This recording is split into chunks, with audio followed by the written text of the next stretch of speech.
Hi friends, welcome back to Radhika's kitchen vlogs. ಇವತ್ತಿನ ವಿಡಿಯೋದಲ್ಲಿ ಒಂದು ಸೈಡ್ ಡಿಶ್ ರೆಸಿಪಿಯನ್ನು ತೋರಿಸ್ತಾ ಇದ್ದೀನಿ. ಯಾವುದೇ ರೀತಿಯ ರೋಟಿಗಳು ಹಾಗೆ ರೈಸ್ ಐಟಮ್ಸ್ ಜೊತೆ ಇದು ಒಳ್ಳೆ ಕಾಂಬಿನೇಷನ್ ರೆಸಿಪಿ ಅಂತಲೇ ಹೇಳ್ಬೋದು. ಕಿಡ್ನಿ ಬೀನ್ಸ್ ಅಥವಾ ರಾಜ್ಮಾ ಕಾಳನ್ನು ಯೂಸ್ ಮಾಡಿ ರೆಸ್ಟೋರೆಂಟ್ ಸ್ಟೈಲ್ನಲ್ಲಿ ಕರಿ ಹೇಗೆ ಮಾಡೋದು ಅಂತ ತೋರಿಸ್ತಾ ಇದ್ದೀನಿ. ತುಂಬಾ ಸುಲಭವಾಗಿ ಟೇಸ್ಟಿಯಾಗಿ ನಾವು ಈ ರೆಸಿಪಿಯನ್ನು ಮಾಡ್ಕೊಳ್ಬಹುದು. ಈಗ ರೆಸಿಪಿ ಹೇಗೆ ಮಾಡೋದು ಅಂತ ನೋಡೋಣ. ಇದಕ್ಕೆ ಬೇಕಾಗಿರುವ ಸಾಮಗ್ರಿಗಳನ್ನು ರೆಸಿಪಿ ಮಾಡ್ತಾನೆ ತೋರಿಸ್ತಾ ಹೋಗ್ತೀನಿ. ಮೊದಲಿಗೆ ನಾನಿಲ್ಲಿ ಕೆಂಪು ಬಣ್ಣದ ರಾಜ್ಮಾ ಕಾಳನ್ನು ಒಂದು ಅರ್ಧ ಕೆಜಿಯಷ್ಟು ತೊಗೊಂಡಿದ್ದೀನಿ. ಬಿಳಿ ಬಣ್ಣದ ರಾಜ್ಮಾ ಕೂಡ ಸಿಗುತ್ತೆ. ಮೊದಲಿಗೆ ನಾನಿಲ್ಲಿ ರಾಜ್ಮಾ ಕಾಳನ್ನು ನೆನೆಸಿಟ್ಟಿದ್ದೆ. ಸುಮಾರು 8 ಗಂಟೆಗಳ ಕಾಲ ಇದನ್ನು ಚೆನ್ನಾಗಿ ನೆನೆಸಿದ್ರೆ ಸಾಫ್ಟಾಗಿ ಬೇಗನೆ ಬೇಯುತ್ತೆ. ರಾತ್ರಿ ನೆನೆಸಿದ್ರೆ ಬೆಳಿಗ್ಗೆ ಮಾಡ್ಕೊಳ್ಬೋದು, ಬೆಳಿಗ್ಗೆ ನೆನೆಸಿದ್ರೆ ರಾತ್ರಿ ಮಾಡ್ಕೊಳ್ಬೋದು. ಈಗ ಇದನ್ನು ನಾವು ಬೇಯಿಸ್ಕೊಳ್ಬೇಕಾಗತ್ತೆ. ಒಂದು ಪ್ರೆಷರ್ ಕುಕ್ಕರಲ್ಲಿ ರಾಜ್ಮಾ ಕಾಳನ್ನು ಸೇರಿಸ್ತಾ ಇದ್ದೀನಿ. ಕಾಳು ಹಾಕಿದ್ಮೇಲೆ ಕಾಳು ಮುಳುಗುವಷ್ಟು ನೀರನ್ನು ಹಾಕಿ ಇದಕ್ಕೆ ಸ್ವಲ್ಪ ಉಪ್ಪನ್ನು ಸೇರಿಸಿ ನಾವು ಒಂದು 2ರಿಂದ 3 ವಿಸಲಷ್ಟು ಕೂಗಿಸ್ಕೊಂಡು ಬೇಯಿಸ್ಕೊಳ್ಬೇಕು. ರಾಜ್ಮಾ ಬೀನ್ಸ್ನಲ್ಲಿ ಹೆಚ್ಚಿನ ರೀತಿಯಲ್ಲಿ ಪ್ರೋಟೀನ್ ಅಂಶ ಇರೋದ್ರಿಂದ ಮಕ್ಕಳಿಗೆ ಹಾಗೆ ಡಯಟ್ ಮಾಡೋರಿಗೆ ಇದು ಒಳ್ಳೆಯ ಆಹಾರ ಅಂತಲೇ ಹೇಳ್ಬೋದು. ಕುಕ್ಕರ್ ಕೂಗಿದೆ. ಈಗ ಮುಚ್ಚಳ ತೆಗೆದಿದ್ದೀನಿ.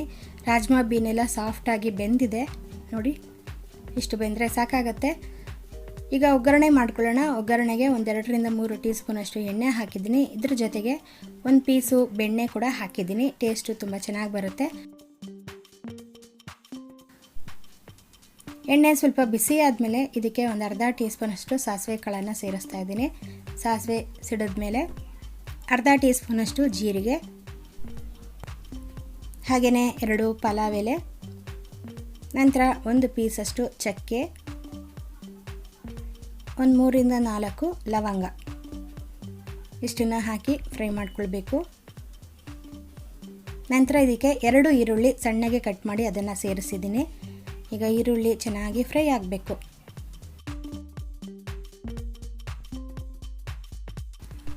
ನೆಕ್ಸ್ಟ್ ಇದಕ್ಕೆ 2ರಿಂದ 3 ಹಸಿಮೆಣಸಿನ್ಕಾಯಿ ಕಟ್ ಮಾಡಿರೋದನ್ನು ಸೇರಿಸ್ತಾ ಇದ್ದೀನಿ. ಈಗ ಇದನ್ನು ಕೂಡ ಫ್ರೈ ಮಾಡ್ಕೊಳ್ಳೋಣ. ಈರುಳ್ಳಿ ಸಾಫ್ಟಾಗಿ ಕಲರ್ ಚೇಂಜ್ ಆಗಬೇಕು, ಅಲ್ಲಿ ತನಕ ನಾವು ಇದನ್ನು ಫ್ರೈ ಮಾಡ್ಕೊಳ್ಳೋಣ. ಈಗ ಈರುಳ್ಳಿ ಕೆಂಪಗೆ ಫ್ರೈ ಆಗಿದೆ. ನೆಕ್ಸ್ಟ್ ಇದಕ್ಕೆ ಶುಂಠಿ ಬೆಳ್ಳುಳ್ಳಿ ಪೇಸ್ಟ್ 1.5 ಟೀ ಸ್ಪೂನಷ್ಟು ಸೇರಿಸ್ತಾ ಇದ್ದೀನಿ. ಇದನ್ನು ಕೂಡ ಹಸಿ ವಾಸನೆ ಹೋಗುವವರೆಗೂ ಫ್ರೈ ಮಾಡ್ಕೊಳ್ಬೇಕು.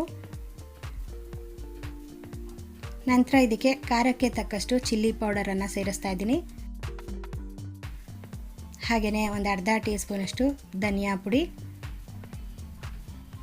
ನೆಕ್ಸ್ಟು 1/4 ಟೀ ಸ್ಪೂನಷ್ಟು ಅರಿಶಿಣದ ಪುಡಿ,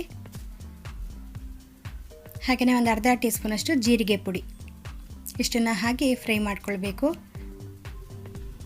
ಇದರ ಹಸಿ ವಾಸನೆ ಹೋಗುವವರೆಗೂ ಸ್ವಲ್ಪ ಫ್ರೈ ಮಾಡ್ಕೊಳ್ಬೇಕು. ನಂತರ ಇದಕ್ಕೆ 2 ಟೊಮೊಟೊ ಅದನ್ನು ನುಣ್ಣಗೆ ಪೇಸ್ಟ್ ಮಾಡಿ ಅದನ್ನು ಸೇರಿಸಿದ್ದೀನಿ. ಈಗ ಟೊಮೊಟೊ ಹಸಿ ವಾಸನೆ ಹೋಗೋವರೆಗೂ ಇದನ್ನು ಚೆನ್ನಾಗಿ ಫ್ರೈ ಮಾಡ್ಕೊಳ್ಬೇಕು. ಇದರಲ್ಲಿ ಎಣ್ಣೆ ಅಂಶ ಬಿಡುತ್ತೆ, ಅಲ್ಲಿ ತನಕ ನಾವು ಇದನ್ನು ಮುಚ್ಚಿಟ್ಟು ಫ್ರೈ ಮಾಡ್ಕೊಳ್ಳೋಣ. ನೋಡಿ, ಈಗ ಇದು ಚೆನ್ನಾಗಿ ಡ್ರೈ ಆಗಿ ಫ್ರೈ ಆಗಿದೆ. ನಂತರ ಇದಕ್ಕೆ ನಾವು ಬೇಯಿಸ್ಕೊಂಡಿದ್ದ ರಾಜ್ಮಾವನ್ನು ಸೇರಿಸ್ಕೊಳ್ಬೇಕು. ಈಗ ಇದನ್ನು ಚೆನ್ನಾಗಿ ಹೊಂದ್ಕೊಳ್ಳೋ ಹಾಗೆ ಮಿಕ್ಸ್ ಮಾಡ್ಕೊಳ್ಳೋಣ. ನೀವು ಹದ ನೋಡಿಕೊಂಡು ನೀರನ್ನು ಸೇರಿಸ್ಕೊಳ್ಬೋದು. ರಾಜ್ಮಾ ಕರಿ ಆದಷ್ಟು ಸ್ವಲ್ಪ ಗಟ್ಟಿಯಾಗಿದ್ದರೆ ಚೆನ್ನಾಗಿರುತ್ತೆ. ಈಗ ಇದಕ್ಕೆ ರುಚಿ ನೋಡಿಕೊಂಡು ಉಪ್ಪನ್ನು ಹಾಕ್ಕೊಳ್ಬೇಕು. ನಾವು ಕಾಳಿಗೂ ಕೂಡ ಬೇಯೋದಕ್ಕೆ ಉಪ್ಪನ್ನು ಹಾಕಿದ್ವಿ. ನಂತರ ಇದಕ್ಕೆ ಅರ್ಧ ಟೀ ಸ್ಪೂನಷ್ಟು ಗರಂ ಮಸಾಲ ಪುಡಿಯನ್ನು ಸೇರಿಸಿ ಇದನ್ನು ಮಿಕ್ಸ್ ಮಾಡ್ಕೊಳ್ತಾ ಇದ್ದೀನಿ. ಈಗ ಇದನ್ನು ಒಂದು 2 ನಿಮಿಷಗಳ ಕಾಲ ಮುಚ್ಚಿಡೋಣ. ನೋಡಿ, ನಮ್ಮ ರಾಜ್ಮಾ ಕರಿ ಆಲ್ಮೋಸ್ಟ್ ರೆಡಿಯಾಗಿದೆ. ಈ ಕನ್ಸಿಸ್ಟೆನ್ಸಿಯಲ್ಲಿ ಇದ್ದರೆ ಚೆನ್ನಾಗಿರುತ್ತೆ. ಇದು ತಣ್ಣಗಾದ ಮೇಲೆ ಇನ್ನು ಸ್ವಲ್ಪ ಗಟ್ಟಿ ಆಗುತ್ತೆ. ಈಗ ಇದಕ್ಕೆ ಕೊನೆಯಲ್ಲಿ ಸ್ವಲ್ಪ ಕೊತ್ತಂಬರಿ ಸೊಪ್ಪನ್ನು ಹಾಕಿ ಮಿಕ್ಸ್ ಮಾಡಿದ್ರೆ ನಮ್ಮ ರೆಸ್ಟೋರೆಂಟ್ ಸ್ಟೈಲ್ನಲ್ಲಿ ರಾಜ್ಮಾ ಕರಿ ರೆಡಿಯಾಗಿದೆ. ಈಗ ಇದನ್ನು ಸರ್ವಿಂಗ್ ಬೌಲ್ಗೆ ಸರ್ವ್ ಮಾಡೋಣ. ಫ್ರೆಂಡ್ಸ್, ಬಿಸಿ ಬಿಸಿಯಾದಂತಹ ನಮ್ಮ ರಾಜ್ಮಾ ಕರಿ ರೆಡಿಯಾಗಿದೆ. ನಾವಿದನ್ನು ಚಪಾತಿ, ಪೂರಿ, ಪುಲ್ಕ ಯಾವುದೇ ರೀತಿಯ ರೋಟಿಗಳ ಜೊತೆ ಸರ್ವ್ ಮಾಡ್ಬೋದು. ಹಾಗೆ ರೈಸ್ ಐಟಮ್ಸ್ಗೂ ಕೂಡ ಇದು ಒಳ್ಳೆ ಕಾಂಬಿನೇಷನ್ ಅಂತಲೇ ಹೇಳ್ಬೋದು. ನಾನು ಇದ್ರ ಜೊತೆ ಜೋಳದ ರೊಟ್ಟಿಯನ್ನು ಸರ್ವ್ ಮಾಡಿದ್ದೀನಿ. ತುಂಬಾ ಟೇಸ್ಟಿಯಾಗಿತ್ತು ಜೋಳದ ರೊಟ್ಟಿಗೆ ರಾಜ್ಮಾ ಕರಿ. ನೀವು ಸಹ ಒಂದ್ಸರಿ ಖಂಡಿತವಾಗ್ಲೂ ಟ್ರೈ ಮಾಡಿ ನೋಡಿ, ನಿಮಗೂ ಸಹ ತುಂಬಾ ಇಷ್ಟ ಆಗುತ್ತೆ. ನಿಮಗೆ ಈ ರೆಸಿಪಿ ಇಷ್ಟ ಆದರೆ ಲೈಕ್ ಮಾಡೋದನ್ನು ಖಂಡಿತ ಮರಿಬೇಡಿ. ಹಾಗೆ ನಿಮ್ಮ ಫ್ರೆಂಡ್ಸ್ಗೆಲ್ಲ ಈ ವಿಡಿಯೋನ ಶೇರ್ ಮಾಡಿ. ನೀವು ನಮ್ಮ ಚಾನಲ್ನ ಹೊಸದಾಗಿ ನೋಡ್ತಾ ಇದ್ದರೆ ನಮ್ಮ ಚಾನಲ್ನ ಸಬ್ಸ್ಕ್ರೈಬ್ ಮಾಡೋದನ್ನು ಖಂಡಿತ ಮರಿಬೇಡಿ. ಹಾಗೆ ಪಕ್ಕದಲ್ಲೇ ಬೆಲ್ ಐಕನ್ ಇರುತ್ತೆ, ಅದನ್ನು ಪ್ರೆಸ್ ಮಾಡಿದ್ರೆ ನಾನು ಯಾವುದೇ ವೀಡಿಯೋಸ್ನ ಹಾಕಿದಾಗ ನಿಮಗೆ ತಕ್ಷಣ ನೋಟಿಫಿಕೇಷನ್ಸು ಬರುತ್ತೆ. ಓಕೆ ಫ್ರೆಂಡ್ಸ್, ಹಾಗಾದರೆ ನಾನು ನೆಕ್ಸ್ಟ್ ರೆಸಿಪಿಯೊಂದಿಗೆ ಭೇಟಿ ಮಾಡಲಾ? ಅಲ್ಲಿ ತನಕ take care and bye friends.